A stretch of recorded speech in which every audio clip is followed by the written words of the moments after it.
Shalom. Call Lord Yahweh Bashem Al Shai. Double honors to the men that I learned this truth from, starting with the apostles and elders of Great Millstone and all the men on down.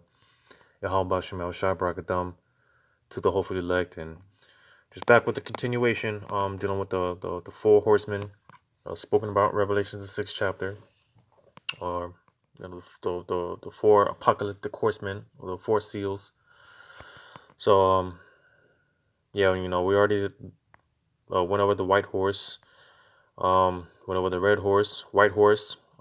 Just a brief rundown. All right, it's going into Havashai, and the chariot when he shows up.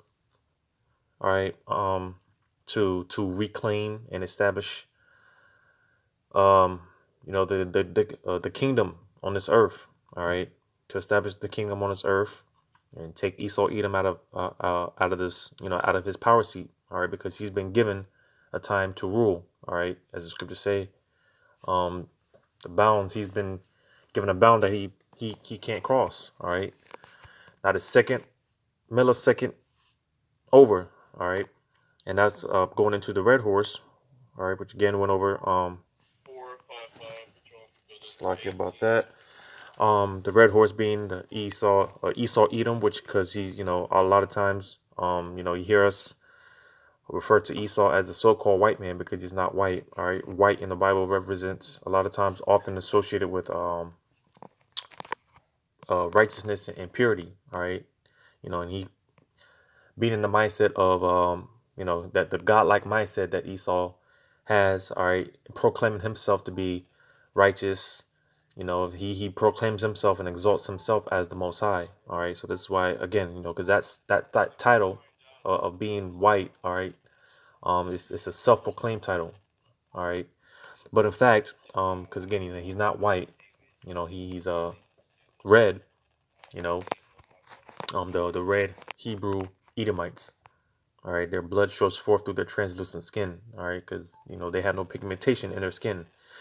So went over that. All right, the red horse going into Esau Edom, and like I mentioned, because when you read verse 4 real quick, it says, "And there went out another horse that was red, and power was given to him that sat thereon to take peace from the earth."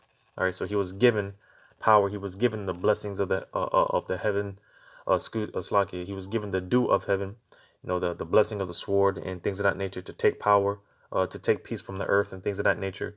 All right, because again, at the end of the day, Esau, he's not more than a pawn for Yahweh Shemel Shai, and he's set up to do the will of Yahweh Shemel Shai, whether he wants to accept it or not.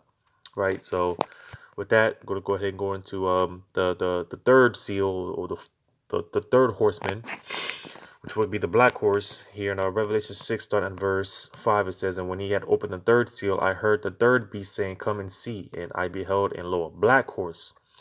And he that sat on him had a pair of balances in his hand. And I heard a voice in the midst of the four beasts say, A measure of wheat for a penny, and 3 measures of barley for a penny.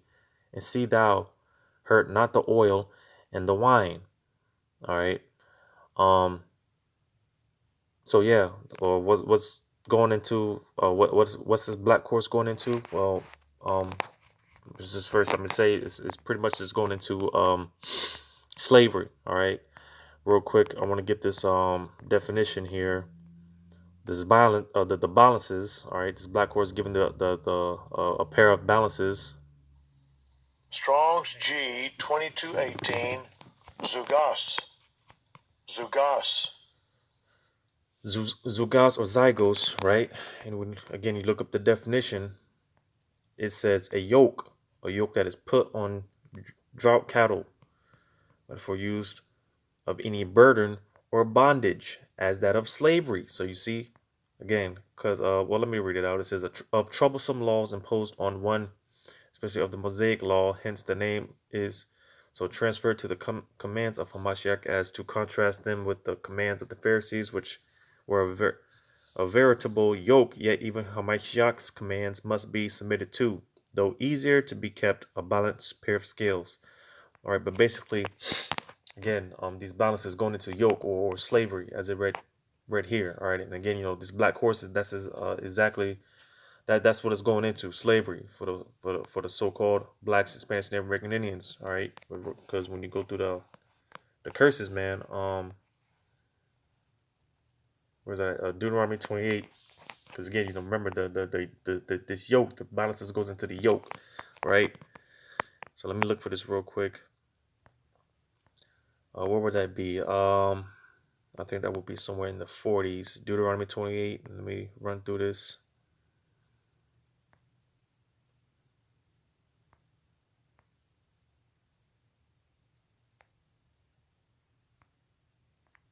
Because remember, Deuteronomy the 20th chapter, all right, it goes into the blessings, if you kept the law, statutes, and commandments of Yahweh Shemel Shai, and the curses that will befall us if, we went astray and disobeyed, right? And that's exactly what happened, all right? We we are turned aside from the law, statutes, and commandments of Yahweh Shemel Shai, and that yoke, the Lord put that yoke upon us. Because in a previous video I mentioned, dealing with these different captivities. You read about the Syrian captivity, Babylonians, and all these other captivities, so on and so forth. All right. Um, these different nations were used because, like I said, because it's not only Esau that's the spanking tool for Yahweh Shemir Shah. It's all these other different nations and all these captivities that we went under. All right. It was always these nations. The Lord used them as a whipping stick for the nation of Israel because again we went astray. We went into a contract in an agreement with Yahweh Shemel Shai, and we broke that covenant. All right. So again, pursuant to these curses, all right, part of the curses that will befall us. I'm gonna read. I'm gonna start at verse Deuteronomy 28. I'm gonna start at verse 48. It says, "Therefore shalt thou serve thine enemies, which Yahweh shall stand against thee." So you see again, all right, because again, again, man, because all this, man, this is all the will of Yahweh Shemel Shai. I've been putting emphasis on how, like concerning the red horse, and power was given unto him. All right, Esau, Edom was given the blessing, as I went over in the previous video concerning Esau. Going back to the book of Genesis. All right, Esau was given the blessing of the sword. He was given the dew of heaven. He was given these things. He was given that time to rule. All right, he was given all these things because again, he's not more, as well as all these other nations. They're not more than whipping sticks, the spanking rod of Yahweh Shemel Shai. All right. So again, ultimately it was the Lord that sent us over into slavery. All right. But I read Deuteronomy 28:48 again. It says, "Therefore shalt thou serve thine enemies, which Yahweh shall send against thee, in hunger and in thirst and in nakedness and in want of all things." So you see, because contrary to some of these Israelite groups that talk about yes, and I'm talking about the Israelite groups. All right, you got Israelite groups that are in the mindset of establishing themselves in this society. All right, when the scriptures clearly tell us this is not our rest. This is no place for us to be getting comfortable and complacent. Trying to establish the kingdom on earth, because it's not, well, it's like it, because the kingdom is going to be established on earth, but not here in the form of America. All right, we're not going to get it on this side. All right, because again, some of these Israelite camps are teaching, building up communities and things of that nature.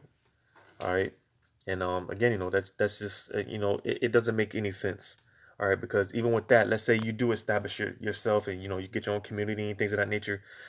One way or the other, man, you still gotta, these curses are still going to come upon you, because again, like I read here, um, in hunger and in thirst and in nakedness and in want of all things. So you see, we're still going to have to go to, we're still going to be oppressed one way or the other, and we're still going to have to go turn to the enemy in need and in want of all things. All right. And we read on, it says, "And he shall put a yoke." So you see that same yoke, going back to the balances, spoken about in Revelations, the 6th chapter. All right, that those balances, that yoke. All right, what was it? Zygos, right? The word there for balances, zygos, or yoke, slavery. All right, it says, "And he shall put a yoke of iron upon thy neck, and until he have destroyed thee." All right, and again, when you read throughout slavery, man, especially throughout the transatlantic slave trade, when pretty much you had the southern tribe over here. I mean, because you could just look up pictures on Google, man, and the physical yoke that they had around the Jake's necks and things of that nature, right? Physically and also mentally, all right? Because even today, man, a lot of Jake, man, they're still in that state of mental slavery, man. They're from the neck up, man. They're just dead, walking zombies, all right? Um, but nevertheless, man, and even with that, all right, because again, at the end of the day, man, I mean, for the most part, man, hey, man, we got to wake up, we got to go to work for the so-called white man, all right. And again, go back to these curses, man, and need and one of all things, man. We got to go to the enemy for these things, and these people, man, they oppress us, man. They're these curses, man. Especially like I said, throughout the translated slave trade and even up until now, man, these curses, man, they've hit us. They hit us heavy, man. All right. Um, you know, but again, it all goes back to that yoke. All right. That the slavery, the bondage. All right. Because if Revelations, where it talks about, I believe that's Revelations 11, how America is spiritually is called Egypt. All right. And if you know about the when you look into the word Egypt, it just goes into bondage. It goes into slavery. All right. Let me see if I can look that up real quick. Have a look. Went into that in a minute.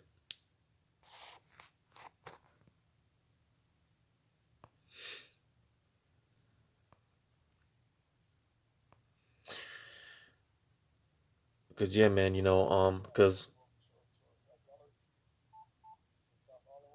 one of the reasons America um is spiritually called Egypt because, well, for one, all right, during the time of ancient Egypt, you had all the 12 tribes pretty much together, suffering and whatnot. All right, and again, it's the same, pretty much the same thing today. All right, though you have Israelites everywhere, but the majority of all the tribes, nowhere else do you really have all the tribes in one, gathered in one place like here in America. All right, and just like in ancient Egypt, man, the Jake was suffering, man. They were catching hell, heavy bondage. All right, hence the name Egypt. All right, bondage. I think this is it.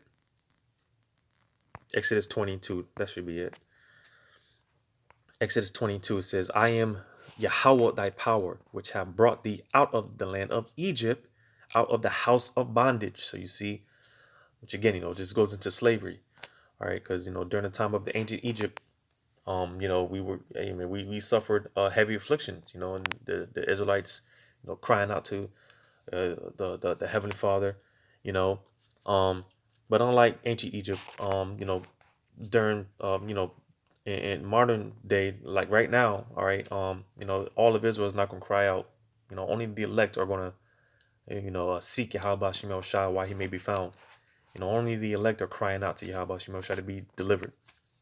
All right, but nevertheless, going into this go back to Revelations 6, this black horse. All right, Revelation 6:5 again, it says, and when he had opened the third seal, I heard the third beast say, come and see. And I beheld, and lo, a black horse, and he that sat on him had a pair of balances in his hand. All right, so again, we look into that balances, as I did earlier, it goes into the zygos, all right, which goes into the yoke or slavery, bondage. All right, so this is going into the bondage, the so-called Blacks, Hispanics, Native American Indians. All right, and just so I actually have a few precepts lined up dealing with that. Get this in Hosea 12:7. It says, he is a merchant. The balances of deceit are in his hand. He loveth to oppress. All right. And who's that talking to? Talking about. All right. It's talking about more so Esau, Edom. All right. They love to oppress. All right. Because again, he's been given that power to do so. All right. Because again, being that, we sinned, we went off. All right. We turned astray from Yahweh Shemel Shai. All right. And he's used, as well as the other nations, but more so Esau, Edom, as a whipping stool, a whipping stick, a spanking tool to punish us. And like I said, man, these curses, man, they hit us heavy, man. All right, Jake, barely making ends meet, man. working multiple jobs to barely make ends meet, man, living paycheck to paycheck. All right, we're living in an oppressive system. All right, and Esau, man, they love to oppress, man. This is how that they um they just continue to get rich off of our oppression. All right, their unrighteous decrees and things of that nature. All right, which a lot of the stuff that they got set up, man, it's illegal. It goes it's contrary to the laws and statutes of Yahweh Shemel Shai, which that's how man, he's not who he proclaims himself to be, which again he exalts himself as the Most High, because again, a lot of the stuff that they got set up, man, it goes contrary to the laws of Yahweh Shemel Shai. All right, not supposed to be um we're not supposed to be using usury, all right, theft, robbery, and all these things that Esau does, man. Because again, this whole system that they got set up, man, is set up to oppress us. All right, the whole debt system, man, is set up to keep us in debt, right? And all of the above, man. It's just an oppressive system, designed to keep us in an oppressive state, man. So that's why we gotta um you know um get the hell up out of here, man. This is why we need the our deliverer, man. Because on another note, because again, going back to these curses, man, only um Yahweh Shemel Shai can deliver us. Going back to Deuteronomy 28, reading 68, it says, "And the Lord shall bring thee into Egypt again with ships." So you see, again, because concerning Egypt, all right, which again, this is talking about America, all right, because from Egypt, from the actual land of Egypt to Israel, you don't need ships. All right, it's damn nearly walking distance. You don't need to you don't need ships to carry going back and forth. All right, that's how this is talking about America. All right, and again, going back to the transatlantic slave trade, how did they for the most part bring Jake over here to the Americas, um, via ships. All right, it says, "By the way whereof I spake unto thee, thou shalt see it no more again, and there ye shall be sold unto your enemies for bondmen and bondwomen, and no man shall buy you." So you see, not buy. Let me see if it says it here, if it gives a good definition. The buy is what I want to focus on. It says to get, create, buy, possess, to get, acquire, obtain, um, to buy. Doesn't really give the definition that I'm looking for, but basically when you go into that word, it goes into redeeming. All right, because again, no one's going to be able to redeem us out of this captivity, or the only one to redeem us from this captivity, save us, is Yahweh Shai. All right, and that's going to take place when he comes. Going back to the white horse, when he shows up in the massive chariot, all right, to deliver us. All right, that's when we get redeemed. All right, those that have been crying out and sighing to Yahweh Shem Shai. All right, that's when it's going to take place. That's when we're going to get redeemed. We're going to get released from this captivity. All right, and we're not going to have to deal with this no more. All right, um, but yeah, again, he was given that power to he was given the yoke. All right, he was given those balances. All right, and like I said, because it was given to him, and the Lord is going to be the Lord. The Lord is going to be the one to take it away at the end of the day. All right, so I'm just get this. Micah 6:10. It says, "And there yet, I don't think that's what I wanted, but I'll go ahead and read it anyways." Micah 6:10. It says, "And there yet the treasures of wickedness in the house of the wicked, and the scant measure that is abominable. Shall I count them pure with the wicked balances and with the bag of deceitful weights?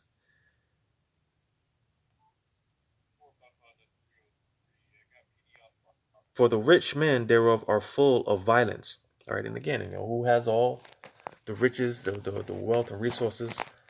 That will be the elites of this world, beginning with Esau Edom. All right, and again, that goes back to his blessing. He was given the dew and the fatness of the earth. All right. Um, it says, "And the inhabitants thereof have spoken lies, and their tongue is deceitful in their mouth." All right, but you see, reading verse 11 again, it says, "Shall I count them pure with the wicked balances and with the bag of deceitful weights?" So you see, um, and again, going into the wicked, all right, which, when you read Malachi, the first chapter, it goes into who the wicked, the border of wickedness being Esau, Edom, all right, and his wicked, his wicked balances and deceitful weights, all right. Again, his whole system that he's got set up again is set up to oppress the people, and even more so Jake, man. Jake, they can't get along, man. You know, and even if you do get caught up in those things, man, I mean, you pretty much, man, because again, it's set up to keep you oppressed. So, you know, um, their whole usury system, all right, their whole what do you call it? Their fines and hidden fees and things of that nature, man. It's all set up, to oppress, all right. But nevertheless, man, this is going back to this Revelation 6. These the balances, right? Revelation 6 and 5, it says, "And when he had opened the third seal, I heard the third beast say, Come and see. And I beheld, and lo, a black horse, and he that sat on him had a pair of balances in his hand." All right. So again, this is for them, this is what it's going into, man. Slavery, for you so-called blacks, Hispanics, and American Indians. All right, that yoke of iron. All right, the heavy bondage that we're suffering, that we're dealing with, even up to this day, man. You know, and like I said, because this has been given to him, and ultimately, the same one that gave him the power to do these things is going to be the same one which is going to be how shy to take it away from him. So hopefully this was edifying. Once again, I'm gonna give all credit to Yahweh Shemel Shai, the honors to the apostles and elders of Great Millstone. Until next time, Lord's will, I say shalom.